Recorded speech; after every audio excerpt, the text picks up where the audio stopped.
امن کا نوبل انعام حاصل کرنے والی پاکستانی طالبہ ملالہ یوسفزئی اپنی 23ویں سالگرہ آج 12 جولائی اتوار کو منا رہی ہیں۔ تفصیلات کے مطابق قوم کی بیٹی، پاکستان کی پہچان اور دنیا کی سب سے کم سن نوبل انعام یافتہ شخصیت ملالہ یوسفزئی آج اپنی 23ویں سالگرہ منا رہی ہیں۔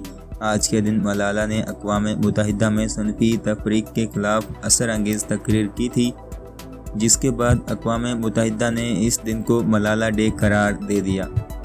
ملالہ یوسفزئی 12 جولائی 1997 کو پاکستان کے صوبہ خیبر پختونخوا کے علاقے میگورا میں پیدا ہوئیں۔ ملالہ یوسفزئی نے آکسفورڈ یونیورسٹی برطانیہ سے اپنی تعلیم مکمل کی ہے۔ ملالہ یوسفزئی انسانی حقوق، خواتین کی تعلیم کے سلسلے میں سرگرم عمل ہیں۔ وہ کسی بھی شعبے میں نوبل انعام حاصل کرنے والی دنیا کی سب سے کم عمر فرد ہیں۔ ملالہ کو 9 اکتوبر 2010 میں طالبان کی جانب سے گولیاں ماری گئی تھیں، جس کے بعد انہیں برطانیہ منتقل کر دیا گیا تھا۔ انہوں نے حال ہی میں آکسفورڈ سے اپنی گریجویشن کی ڈگری مکمل کی ہے۔